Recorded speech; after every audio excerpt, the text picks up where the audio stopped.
Bismillahirrahmanirrahim. Assalamualaikum warahmatullahi wabarakatuh. Alhamdulillahirabbil alamin. Wa bihi nasta'inu ala umuri dunya waddin. Wassalatu wassalamu ala asrafil anbiya'i wa mursalin. Sayyidina wa maulana Muhammadin wa ala alihi wa sahbihi ajma'in, amma ba'd. Yang kami hormati para alim ulama, yang kami hormati jajaran DKM Masjid Anas, jamaah subuh yang dirahmati Allah. Puji syukur mereka atas senantiasa panjatkan kehadirat Allah Subhanahu wa taala atas segala nikmat dan karunia-Nya yang disampaikan kepada kita semua. Alhamdulillah sampai pada pagi hari ini kita masih dapat berkumpul di tempat yang mulia ini dalam rangka menjalankan satu kewajiban kita, yaitu salat subuh berjamaah. Salawat dan salam mari kita sanjungkan ke baginda Nabi Muhammad sallallahu alaihi wasallam, keluarga dan para sahabatnya. Jamaah yang dirahmati Allah, pada pagi hari ini saya kembali mendapatkan kesempatan untuk bersilaturahim dan sekaligus sharing. Mudah-mudahan sharing kita pada pagi hari ini dan selanjutnya selalu mendapatkan rahmat dari Allah Subhanahu wa taala. Ada dalam satu majelis ini satu kunci yang mungkin sangat baik kita lakukan, bahwa apa yang kita dengar, apa yang kita dapatkan, mungkin sebenarnya para jamaah lebih mengetahui lebih dulu, akan tetapi dengan keikhlasan mengosongkan hati kita bahwa segala yang kita dapatkan dan segala yang kita ketahui pada pagi hari ini atau kapan saja, jemaah yang dirahmati Allah Subhanahu wa taala, suatu konsep barangkali untuk bisa dapat berkumpul di majelis ini dengan baik dan insyaallah mendapatkan ilmu pengetahuan untuk bertambah baik, yaitu dengan mengosongkan pikiran kita bahwa siapapun yang berbicara mendapatkan kesempatan, walaupun tidak lebih baik dari kita, tapi yakin bahwa apa yang disampaikannya ikhlas karena Allah Subhanahu wa taala, ingin sharing dan makin menambah wawasan bagi kita semua, sehingga apa yang kita dapatkan tidak karena merasa lebih tahu, tapi justru saling mengisi, sehingga jamaah ini akan tetap utuh dan kokoh untuk selalu menjalin silaturahim dan menjalin kerjasama untuk berkembang dan menjadikan suatu majelis taklim yang diridhoi Allah Subhanahu wa taala. Jamaah yang dirahmati Allah, pada pagi hari ini saya juga membagikan atau sharing. Saya mendapatkan satu buku atau kitab yaitu kitab Arba'in atau kumpulan hadis-hadis yang isinya bersekitar antara 40 atau 42 hadis, tapi ada juga yang menulis sampai 60 hadis. Tapi kumpulan hadis ini terkenal dengan hadis Arba'in. Mungkin Bapak-bapak dan jamaah semua sudah mengetahuinya ya. Tapi bagaimana mengenali hadis ini? Karena saking banyaknya yang menulis hadis Arba'in ini, dari sejak abad ke-3 Hijriah, para alim ulama sudah banyak yang menulis hadis Arba'in ini, atau hadis yang berisi yang terkenal karena arba' gitu kan, jadi 40 jadi 40-an lah gitu, isinya dalam 40-an. Hadis ini sangat bermanfaat, hadis-hadis yang dalamnya itu sangat bermanfaat di dalam membimbing kita dalam beribadah kepada Allah Subhanahu wa taala. Terus lantas bagaimana cara mengenali bahwa hadis arba'in yang kita baca ini sejalan dengan keyakinan kita? Nah, saya mencoba ada satu kumpulan hadis di dalam media sosial, itu ada namanya hadis 40 hadis yang mudah dihafal. Nah, ini hadis ini hanya satu jalur sanad gitu. Hanya jalur sanad. Jadi kita bisa mengetahui bahwa dari yang meriwayatkan, kemudian dia dapat dari mana, kemudian dapat kabar dari mana, hingga sampai kabar itu memang betul dari Rasulullah Shallallahu Alaihi Wasallam.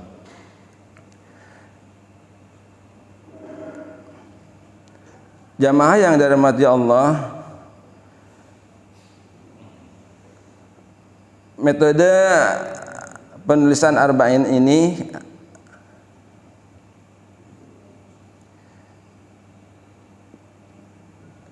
yang terdiri dari saya mencoba yang menyampaikan satu sanad dulu gitu. Jadi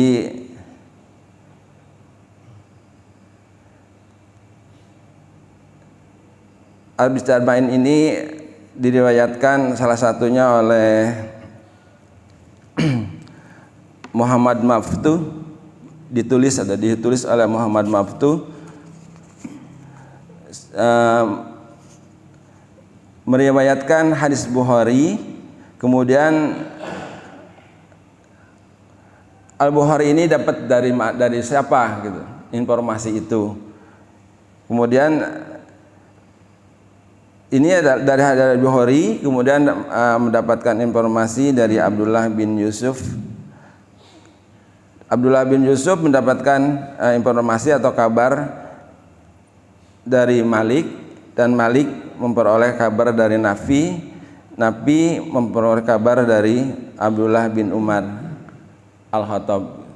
Nah, Abdullah bin Umar Al-Khattab mengetahuinya suatu perkara, yaitu dari Rasulullah SAW. Ini yang satu jalur sanad. Jadi kita bisa mengetahuinya dengan mudah gitu, bahwa apa yang kita terima, jelas bahwa ini yang menyampaikan adalah Rasulullah, dengan diketahuinya jalur sanad yang jelas itu. Kemudian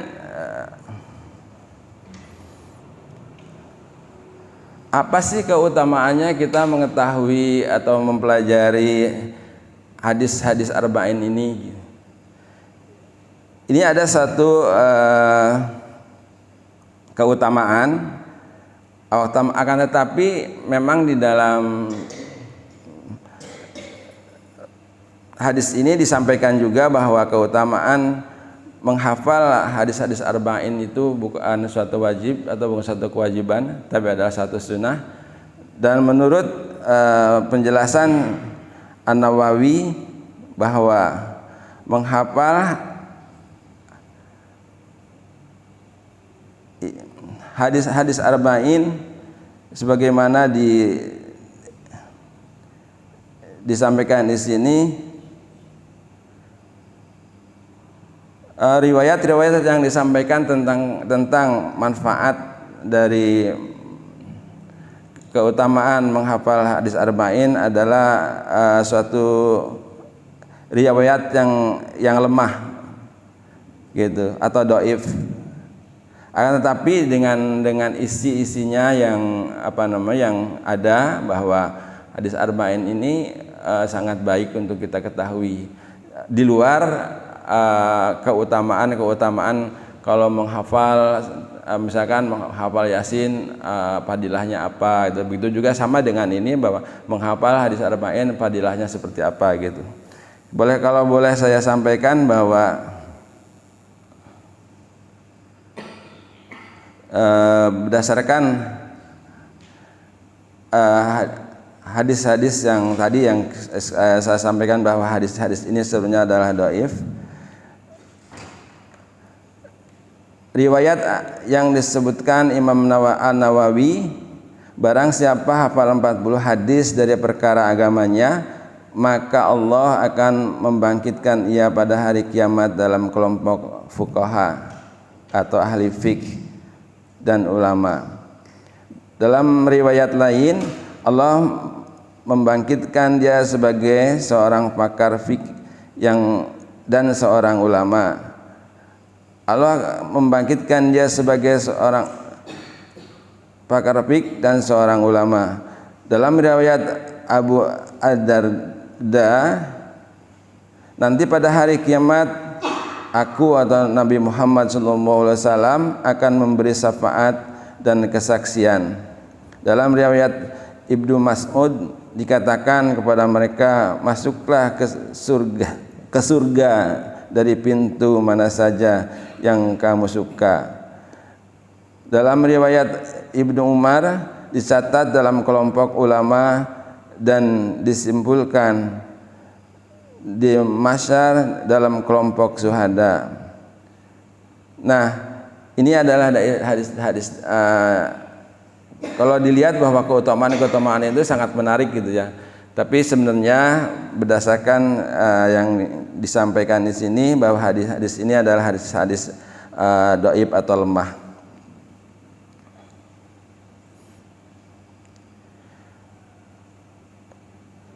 Nah, biografi dari atau riwayat singkat dari sanad yang meriwayatkan hadis-hadis ini adalah pertama Al-Bukhari, kemudian Bukhari mendapat di atasnya adalah Abdullah ibnu Yusuf, kemudian di atasnya adalah Malik, di atas Malik adalah ada Nafi, dan tadi sampaikan bahwa di atasnya lagi adalah Abdullah bin Umar. Kemudian bagaimana cara membacanya gitu ya. Jadi kita lihat misalkan adalah satu hadis di dalam kitab Arba'in ini, karena ini adalah satu jalur yang kita pelajari adalah hanya satu jalur aja, satu contohnya bahwa misalkan hadis pertama Imam Al-Bukhari radhiyallahu anhu berkata, telah menceritakan kepada kami Abdullah ibnu Yusuf yang berkata, telah mengabarkan kepada kami Malik dari Nafi dari Abdullah ibnu Umar radhiyallahu anhu bahwa Rasulullah SAW bersabda. Jadi seperti itu gitu. Jadi urutan informasi yang diperoleh oleh Al-Bukhari.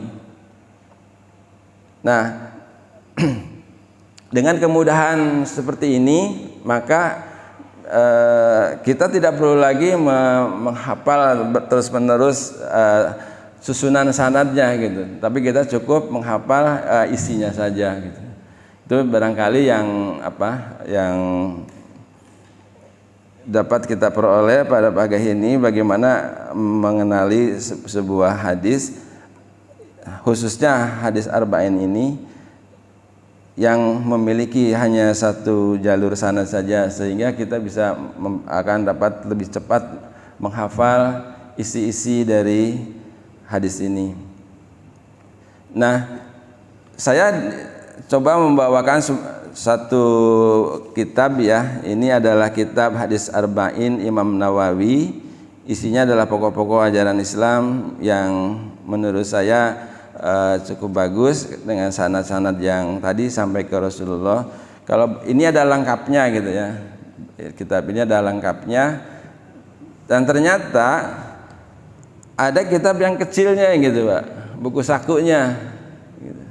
Nanti saya kebetulan ini baru dapat juga, saya belum mendalami isinya secara detail, tapi saya sepintas di depan bahwa buku saku ini atau kitab Arba'in ini cukup simpel dan isinya tadi sanad-sanadnya, kalau ini sanad-sanadnya tidak satu jalur lagi, tapi berbagai jalur yang sampai kepada Rasulullah. Tapi karena ini adalah Imam Nawawi, maka dia akan lebih tinggi juga gitu, lebih tinggi juga. Jadi dia cukup dia di sini seperti contoh di bab bab niat atau hadis ke-1, seperti saya satu contohkan dari Amirul Mukminin Abu Hafs Umar bin Al-Khattab radhiyallahu anhu, ia berkata, aku mendengar Rasulullah SAW bersabda, sesungguhnya amalan-amalan itu tergantung pada niatnya, dan setiap orang akan mendapatkan balasan sesuai dengan apa yang ia niatkan. Maka barang siapa yang hijrahnya karena ingin mendapatkan ridho Allah dan Rasulnya, maka hijrahnya kepada ridho Allah dan Rasulnya. Dan barang siapa yang hijrahnya karena dunia yang ingin mendapatkannya atau karena wanita yang ingin dinikahinya, maka hijrahnya bernilai sebagaimana yang ia niatkan. Hadis riwayat Al-Bukhari dan Muslim. Jadi kalau ini karena ya yang menyusunnya adalah khususnya hadis-hadis Imam Nawawi, maka sanadnya dekat gitu, atau pohon sanadnya dekat. Jadi dari Rasulullah langsung ke para sahabat. Jadi saya ingin tadi menggarisbawahi bahwa boleh juga barangkali kita memiliki hadis-hadis Arba'in yang buku saku ini ya. Karena di sini ada 40 hadis yang simpel-simpel, yang isinya adalah membimbing kita di dalam ibadah kita sehari-hari. Tadi seperti bab 1 tentang niat, kemudian yang berikutnya tentang sholat, tentang wudhu. Jadi hal-hal yang simpel yang memang menuntun perilaku kita sehari-hari di dalam kehidupan atau meniti kehidupan menuju Allah Subhanahu wa taala ini. Gitu. Barangkali yang saya tidak banyak menjelaskan isinya gitu ya, tapi saya hanya ingin menjelaskan bahwa walaupun tadi bahwa menghafal kitab ini bukan wajib, dan sunnahnya juga tadi keutamaannya adalah suatu hal yang dhaif, bukan satu keutamaan yang seperti disampaikan dalam hadis tadi. Tapi saya melihat bahwa dengan menghafal ini di luar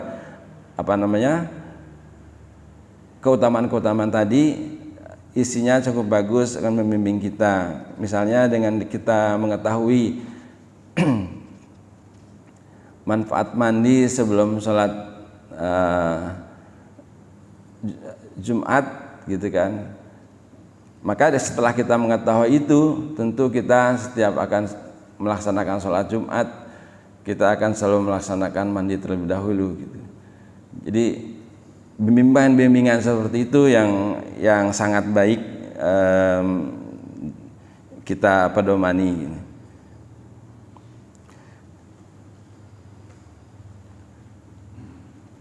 Baik, kalau memang masih ada kesempatan, barangkali saya ingin menyampaikan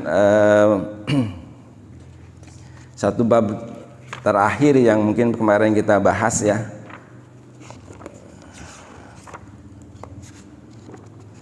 Yaitu tentang ampunan ya. Jadi ini hadis 40.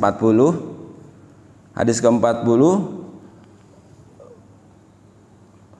berbuat baik di dunia agar selamat di akhirat.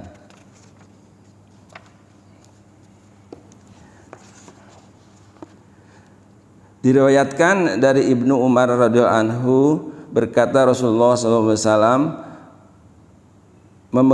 memegang pundakku seraya berkata, dunia ini jadilah kamu seperti orang asing atau menyeberang jalan. Ibnu Umar berkata, jika kamu di sore hari, jangan menunggu pagi hari, dan jika berada di pagi hari, jangan menunggu sore hari. Manfaatkan waktu sehatmu sebelum kamu sakit, dan waktu hidupmu sebelum kamu mati. Hadis ini diriwayatkan oleh Imam Bukhari dalam kitab Ar-Riqaq bab kaulun Nabi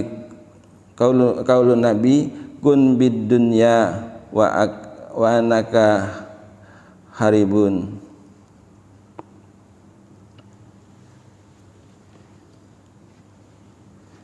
Penjelasan dalam hadis, maksudnya jika engkau berada di waktu sore, yaitu sejak matahari tenggelam hingga pertengahan malam, dan maksudnya adalah jika engkau berada di pagi hari, yaitu sejak tenggelam malam hingga tenggelamnya matahari.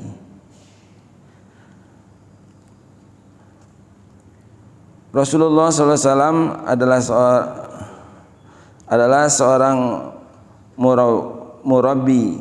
Rasulullah SAW adalah pengajar dan murabbi atau pendidik bagi para sahabatnya, bahkan bisa disebut pakar pendidikan, karena dalam mendidik para sahabat beliau telah memakai berbagai sistem dan metode yang dipakai oleh praktisi pendidikan dewasa ini.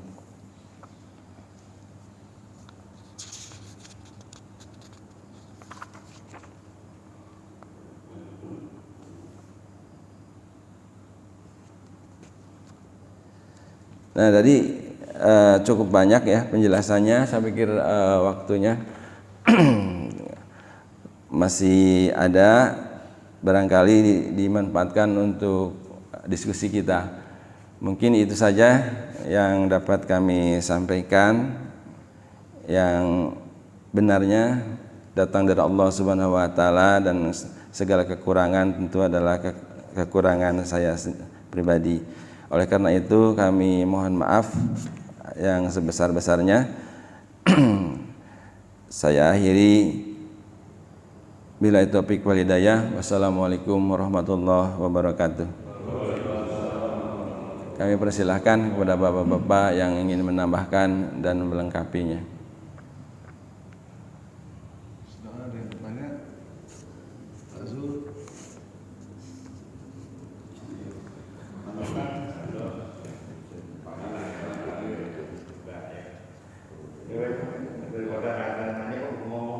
Kan?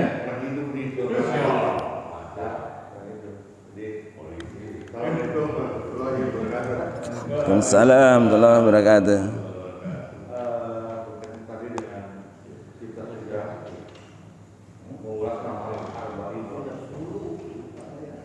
Jadi selama ini saya pikir itu arba'in itu bukan satu kumpulan dari hadis, pikir saya begitu. Pikir saya itu arba'in itu kegiatan sholat di Madinah selama 40 waktu itu, bagian khusus. Itu ya, itu hari ini ke minimal pengetahuan saya sudah sebut arba'in itu mungkin ya.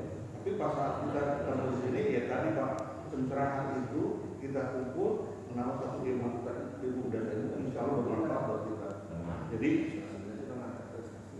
arba'in itu yang setelah Bapak tadi itu merupakan satu kumpulan hadis 40 ya? Sekitar 40 ya. Sekitar 40 kan. Nah, makanya dikaitkan dengan arba'in yang kita sholat di Madinah itu, yang kalau kita datang ke Madinah, kalau di Masjid Nabawi selama 40 waktu yang tidak terputus. Yaitu kembali lagi ya karena ketidakpengetahuan saya yang kurang ya masih kecil sekali. Ini alhamdulillah dengan pertemuan kita ini kita kita bisa mendapat ilmu tambahan lagi. Itu sudah. Assalamualaikum warahmatullahi wabarakatuh. Waalaikumsalam warahmatullahi wabarakatuh. Ya betul sekali ya, mungkin itu barangkali manfaat sharing di antara kita bahwa selama ini mungkin yang kita dengarkan arba'in gitu. Kalau jamaah haji berangkat gitu ya, bahwa usahakan ya bisa sholat arba'in ya, yang seperti itu kan. Nah awalnya juga seperti itu Pak. Jadi kami juga merasa bahwa arba'in ya sholat 8 waktu ya di sana ya gitu kan, 8 hari gitu ya. 8 hari ya 5 waktu sehari kan gitu. Jadi 8 hari gitu diusahakan ya gitu. Nah dengan perjalanan waktu gitu kan, jadi saya tiba-tiba kok kena sering lihat Tokopedia ya, Topet gitu kan, banyak buku-buku dijual gitu. Ini harganya 6.000 Pak. Hadis Arba'in terjemah hadis Arba'in An-Nawawi itu harganya 6.000 gitu. Kalau ini kan lengkap gitu ya, lebih mahal tentunya. Tapi yang 6.000 ini hemat saya kalau kita miliki gitu kan. Jadi ini ringkasan-ringkasan dari yang ada di sini gitu. Di An-Nawawi hadis Arba'in ini gitu. Jadi kalau kita bawa sehari-hari kan, kalau ada tadi misalkan kita ngeriung ya di depan gitu kan, cerita tentang sesuatu, ada nggak di sini gitu. Jadi apa yang kita diskusikan dimanapun diharapkan mendapatkan sandaran ya, sandaran pembicaraan kita jelas bahwa kita tidak gibah gitu kan, tidak gibah. Kalau gibah kan nggak jelas sandarannya ya gitu. Nah dengan ada sandaran ini kita bisa buka sama-sama, bukan berarti kita sekarang kok berubah ya, jadi segala sesuatunya mana hadisnya kan gitu kan. Jadi sebenarnya bukan itu gitu. Jadi sebenarnya dengan lebih memahami bahwa apa yang disampaikan Rasulullah bahwa itu adalah pedoman hidup kita. Dengan memahami seperti itu, maka insya Allah kita berjalan di dalam koridornya Allah Subhanahu Wa Taala yang dicontohkan oleh Rasulullah. Nah kalau sudah di dalam koridornya, tentu apa yang kita bahas itu bahwa apakah kita akan sampai ke hadapan Allah Subhanahu Wa Taala di akhirat nanti gitu kan. Nah itu ada sebuah keyakinan di dalam hati kita gitu, bahwa insya Allah perjalanan kita adalah perjalanan yang sudah lurus gitu, yaitu Islam, dan Islam bukan Islam yang mengada-ngada gitu. Karena apa? Ya karena tuntunnya ada gitu. Mungkin itu gitu Pak. Jadi manfaatnya saya lihat itu cuma 6.000 gitu. Tapi kalau ada yang mau pesan ya bisa pesan sendiri di Topet gitu kan, atau juga bisa mungkin saya coba bantukan kalau memang mau mesen gitu. Ini hanya 5.000 6.000 gitu. Ya. Kaitannya dengan sholat arba'in itu hadisnya di mana tuh? Yang di sholat 40 hari 40 waktu di Madinah. Hadisnya di mana? Karena kalau kita lihat di Quran itu tidak ada gitu kan untuk sholat arba'in itu. Nah terus kita mencari di mana hadisnya itu, dari mana Pak? 3 terjadinya sholat arba'in itu. Kaitan dengan apa dalilnya gitu kan ya? Ya. Saya belum baca ya terus terang ya. Mungkin Pak Ustaz Rahmat bisa menambahkan Pak.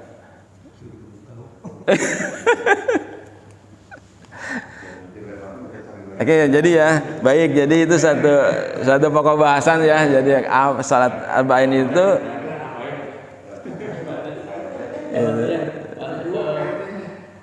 di aplikasi HP sekarang itu sudah banyak sekali kitab-kitab yang bisa kita download. Jadi sebagai pengganti buku-buku kecil seperti kayak gitu, di aplikasi itu banyak sekarang, mulai dari Sirah Nabawiyah, bahkan sampai tafsir perkata pun sudah ada sekarang di aplikasi ini. Jadi daripada lihat YouTube itu, kita di dalam aplikasi itu banyak sekali kitab-kitab yang bisa di-download gratis lagi Pak. Jadi bisa belajar. Tapi ya saran saya begitu lagi, kalau kita belajar tanpa guru itu agak-agak Pak. Jadi biasanya suka mengandalkan ilmu lah, artinya mengarahkan yang ke arah yang kurang baik biasanya baik. Jadi harus tetap ada, begitu dia dapat sesuatu kita tanya sama ahlinya, tanya sama yang berkompeten. Yang kedua pertanyaan saya ini Pak, mengenai hadis At-Bain, insya Allah sanadnya kan jelas Pak ya. Tapi ada beberapa hadis yang beberapa ulama juga mengatakan bahwa hadisnya dhaif. Tapi hadis itu membawa kita kebaikan. Contohnya misalnya keutamaan puasa di bulan Rajab. Itu hampir sebagian ulama bilang itu dhaif ya. Dhaif ya. Tapi puasa di bulan apapun sebenarnya kan baik, itu membawa kebaikan. Bahkan Rasulullah sendiri menyarankan untuk puasa di Senin sama Kamis kan. Nah, bagaimana kita jikapi seperti itu, hadis-hadis yang seperti itu, yang dhaif tapi mengajak kebaikan. Baik, terima kasih atas pertanyaannya dari Pak Agus.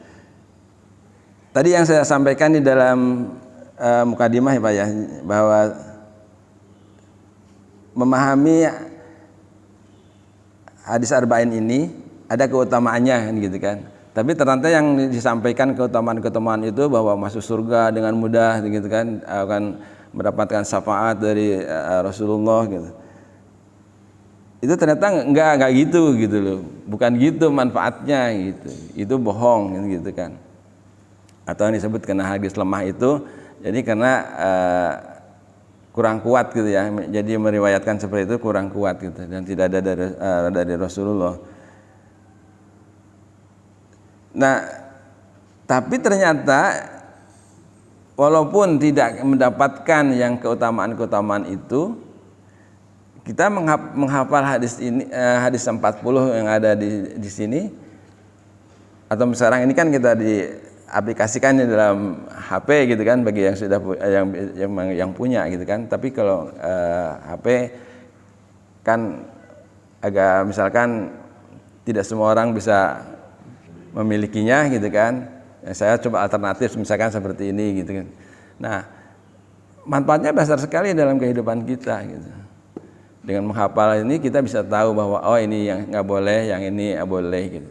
Begitu juga di dalam tadi kita puasa di bulan Rajab ini gitu. Hadis-hadis yang menyampaikan tentang keutamaan puasa di bulan Rajab ternyata dhaif gitu kan, atau lemah, hadis palsu gitu. Tapi dengan memperbanyak puasa di bulan haram gitu kan, karena bulan Rajab itu kan bulan haram gitu kan. Kan bulan haram itu kan bulan Muharram ya, Zulqa'dah, Zulhijjah, kemudian Rajab gitu. Nah, dengan memperbanyak melakukan kebaikan-kebaikan di bulan haram ini ya sangat dianjurkan gitu, sangat dianjurkan. Kalau itu hadisnya, kalau yang sangat dianjurkan ada gitu kan, itu kuat gitu. Tapi tadi fadilahnya atau keutamaannya itu yang disebut nggak seperti itu gitu. Tapi dengan memperbanyak kebaikan di bulan haram itu adalah sangat baik gitu. Itu sisi lainnya gitu Pak. Jadi dengan melakukan lebih banyak kebaikan-kebaikan di bulan haram itu, jangan nunggu keutamaannya aja gitu. Seperti itu maaf.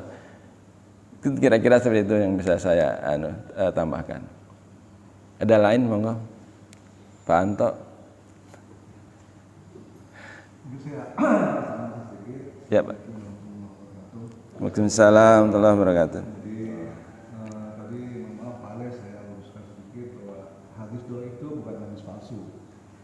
Ya. Itu kan ada yang sahih, yang paling baik ya, kemudian ada apa namanya Hasan, setelah Hasan, dan ada yang dhaif, yang terakhir itu paling rendah itu namanya maudhu.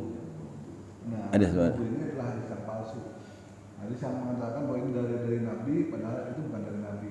Itu namanya hadis maudhu. Nah, yang sudah disepakati para ulama bahwa kita tidak boleh menggunakan hadis maudhu, nah itu sudah jelas. Tapi kalau hadis dhaif, tergantung dulu dhaifnya nih. Dhaifnya dhaif banget apa enggak banget gitu. Soalnya gini, Imam Bukhari itu mensyaratkan definisi hadis sahih bagi dia, karena setiap imam hadis ini beda-beda definisinya.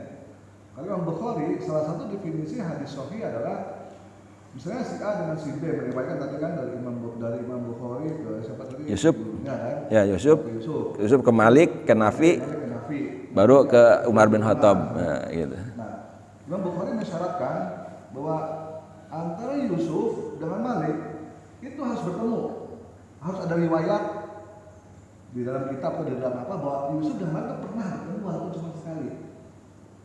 Itu syarat Imam Bukhari. Pernah bertemu satu majelis, pernah bertemu sehingga dipastikan antara Imam Yusuf dengan Imam Malik ini memang guru dan murid. Jadi dicari dia dari referensi kitab atau ditanya ke guru-guru yang lain orang-orang pernahkah ada riwayat bahwa Imam Malik dan Imam Yusuf ini pernah bertemu?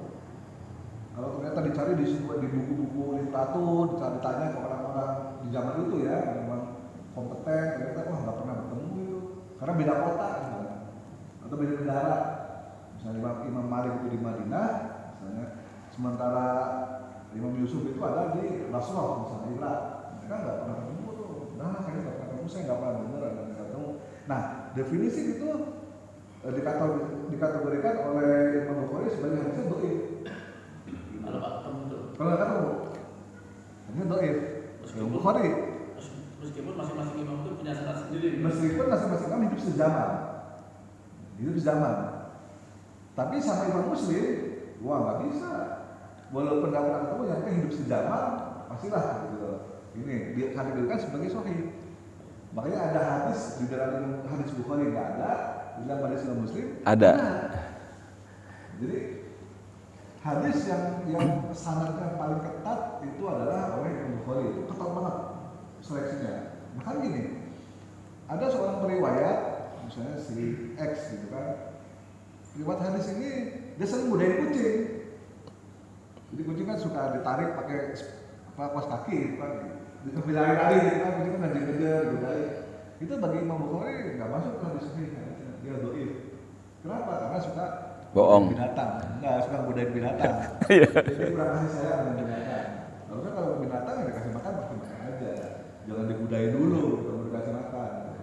Jadi karena sangat hati-hati Imam Bukhari itu, sehingga para ulama sepakat bahwa hadis-hadis yang diriwayatkan oleh Imam Bukhari udah hampir bisa dipastikan, gitu ya, hadisnya sahih, hampir bisa dipastikan. Ya.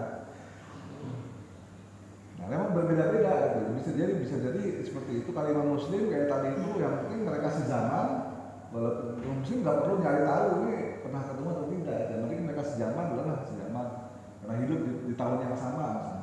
Dia lahirnya tahun sekian, matinya tahun sekian, ya ini lahirnya tahun sekian, mati sekian, wah ini sezaman kayaknya sahih hadisnya. Gitu. Karena bisa jadi tidak perlu langsung bertemu, bisa jadi dia dengar dari orang lain, dari muridnya yang lain, atau dengar dari siapa, gitu.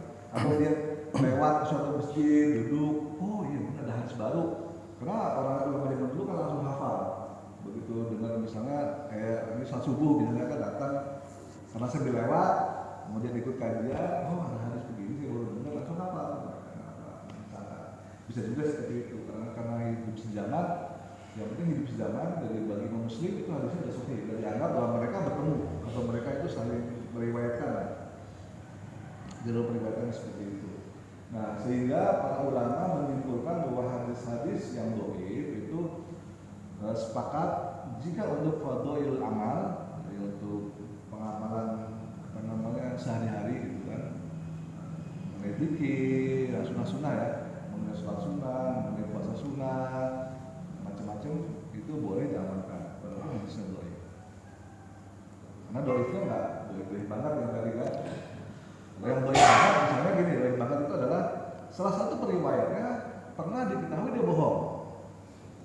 Jadi semua itu sama sekali nggak boleh hadisnya sahih itu. Semua periwayat yang tadi disebutkan itu tidak pernah boleh ada orang yang mengatakan ini pernah bohong.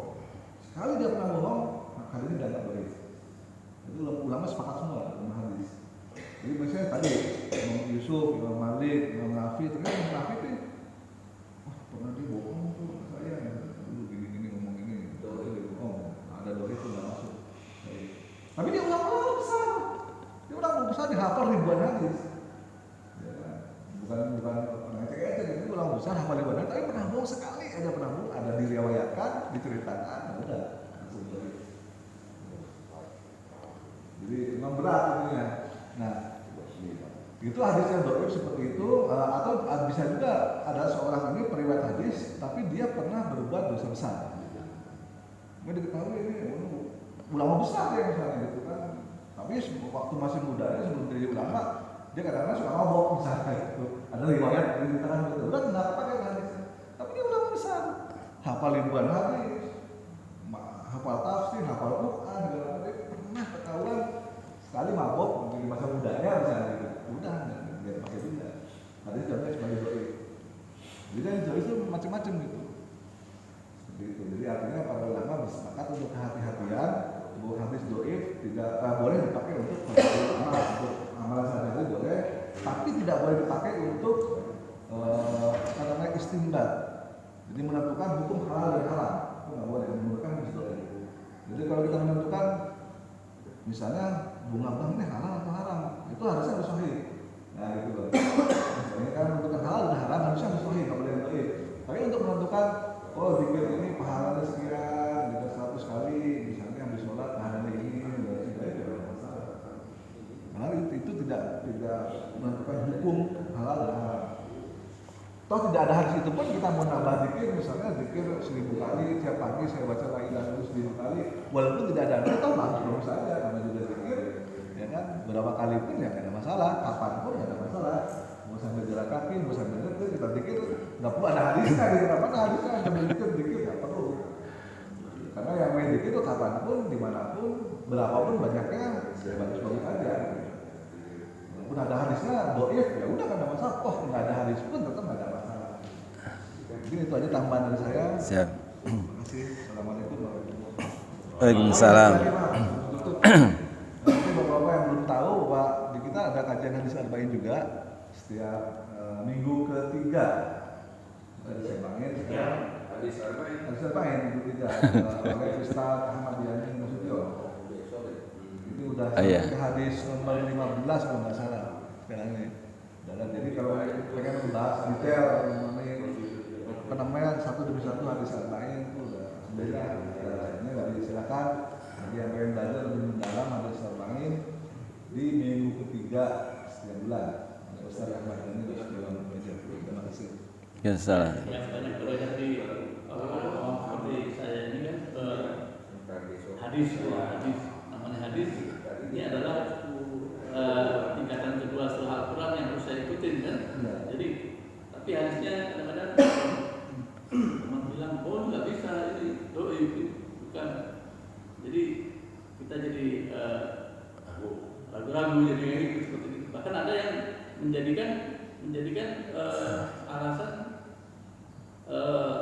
itu tidak boleh dilakukan karena hadisnya tidak benar itu, syaratnya nggak jelas, nggak ada dalilnya. Nah itu dijadikan bisa. Nah itu yang orang-orang awam seperti saya ini jadi susah. Tapi terus terang saya pribadi seperti Pak Ahmad bilang tadi lebih senang ambil kebaikannya, yaitu kebaikannya yang saya lakukan. Selama itu mengajak kebaikan, saya kerjakan. Kalau nggak kebaikan, sudah salah. Lihat.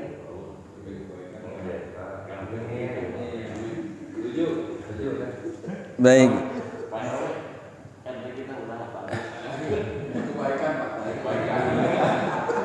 Jadi kalau kita tambahkan bahwa biografi singkat tentang perawi ya. Al-Bukhari itu siapanya Ibnu Yusuf sih gitu kan. Jadi Al-Bukhari itu ternyata memang muridnya Muhammad Ibnu Yusuf. Jadi pernah belajar. Jadi tadi yang disampaikan oleh Pak Ustaz Rahmat bahwa beliau memang sudah ketemu gitu. Jadi ilmunya nyambung. Nah kemudian siapa Muhammad bin Yusuf itu? Ternyata juga beliau memang muridnya dari Malik gitu.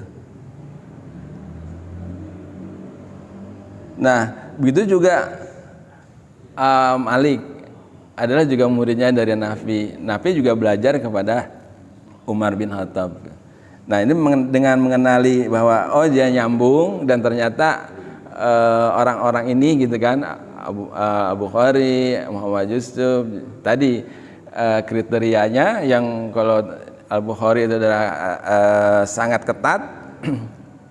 Jadi ada orang pilihan gitu kan. Jadi kalau kita dapat informasi dari yang apa namanya, dari Nafi, dari Malik gitu kan, kata-kata siapa sih gitu kan. Nah kita yakin bahwa itu bukan hadis dhaif, misalkan itu bukan hadis cuma hasan saja gitu kan. Kata lain kan ada sahih gitu.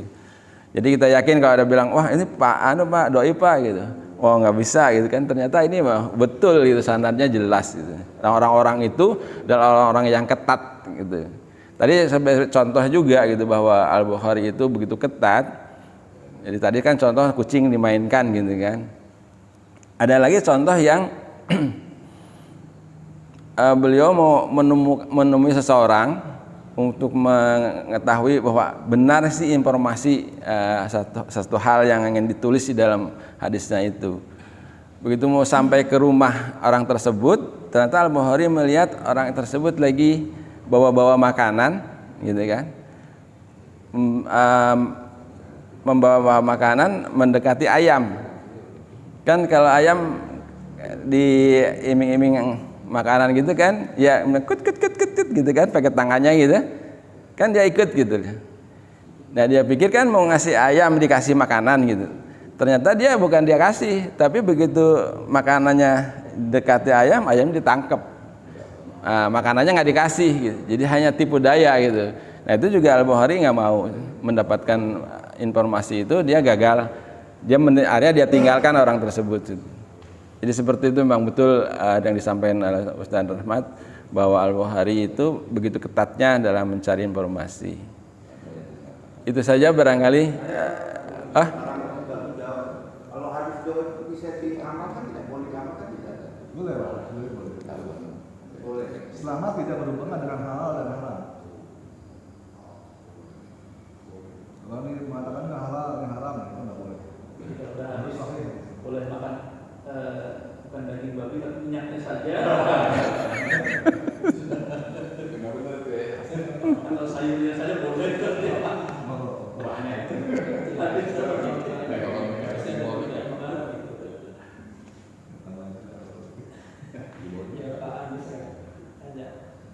Ya contohnya saya kasih contoh itu ya, misalnya kebersihan daripada iman itu kan sudah masuk itu ya. Tapi ternyata setelah diteliti di situlah tetapi kan tidak ada salahnya yang diamalkan untuk kebersihan. Contohnya ini, jangan di ranah istimbat, ya mengenai hukum itu yang tidak boleh diamalkan. Contohnya itu. Siapa yang bertanya tadi sudah? Kalau Pak Mariani itu kan yang menerangkan tentang hadis 20 kalau nggak salah. 40 Pak. Sama kita dulu. 20. Oh, dari topiknya waktu itu Pak Muntar dari topiknya. Awalnya kan tauhid kan? Iya, tauhid. 20. Nah, diganti udah lama itu. Diganti pakai yang lain yang Nawawi Sekarang sudah juga Pak. Itu naik kelas Pak.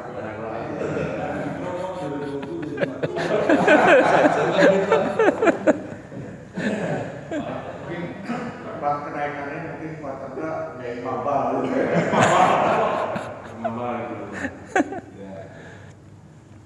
Pak Jul mau nambahin? Mungkin dikit.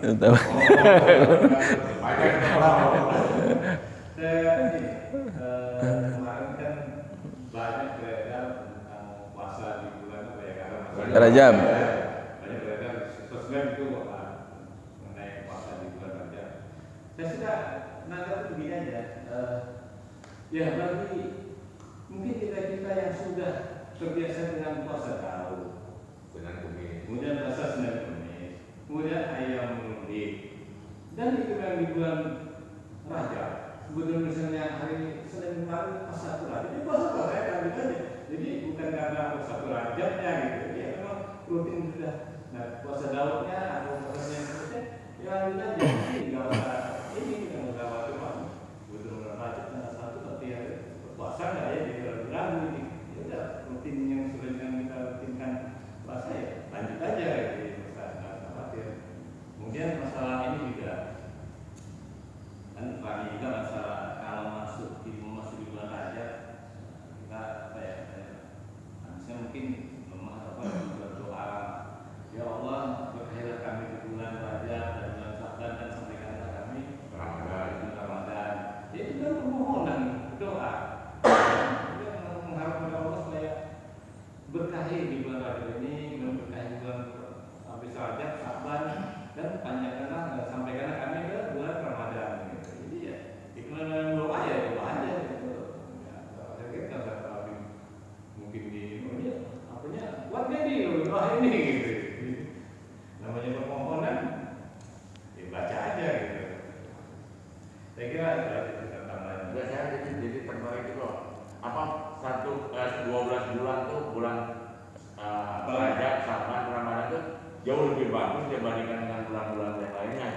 Itu apa memang begitu ada. Ya sehingga orang tuh berdoa itu pada bulan itu mungkin yang mengharapkan lebih jauh lebih tinggi dibandingkan kalau doa pada bulan-bulan yang lainnya. Misalnya gitu. Bulan-bulan Mungkin ini lah saya lagi masalah doa itu dalam agama Islam, agama yang kita yakini misalnya itu ada kadang-kadang dikaitkan dengan waktu, kadang ada dikaitkan dengan tempat. Ya. Gimana yang masalah waktu mungkin sepertiga malam setiap malam ya, sujud sepertiga malam.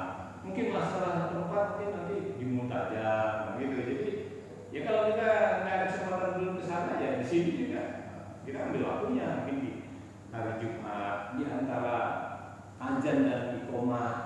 Nah itu katanya waktunya yang doa itu ijabah gitu. Jadi waktu-waktu yang kita manfaatkan aja gitu. Ya, lanjut. Iya tadi misalnya 3 bulan orang lebih tinggi bulan ini 4 bulan ya. lanjut. Ada.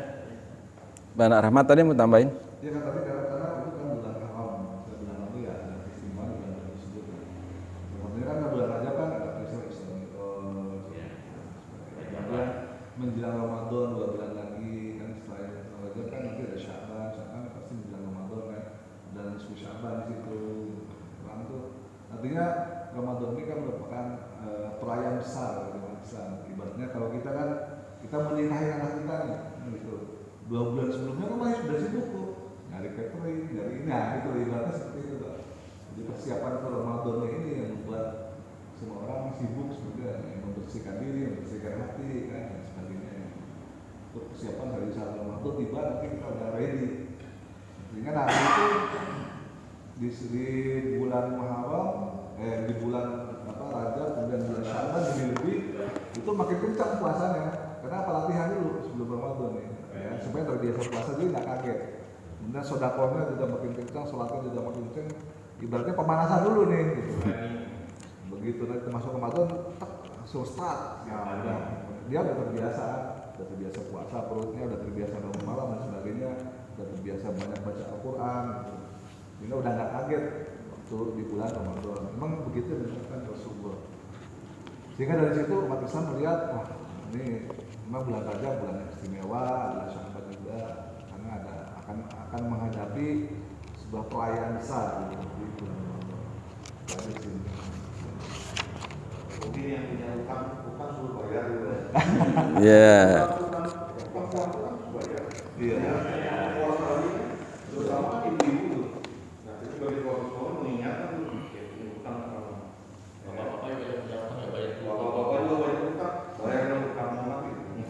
Belum kita masuk ke bulan puasa itu, jadi rencanakan utang. Iya. Utang puasa. Ya, jadi memang intinya kalau saya melihat ya bahwa generasi saat ini anak-anak kita ya itu memang berbeda dengan generasinya orang tua, bahwa mereka lebih banyak mengenal tentang dunia gitu ya. Jadi hanya sedikit anak-anak itu yang diarahkan memang sejak kecil untuk mengenal akhirat.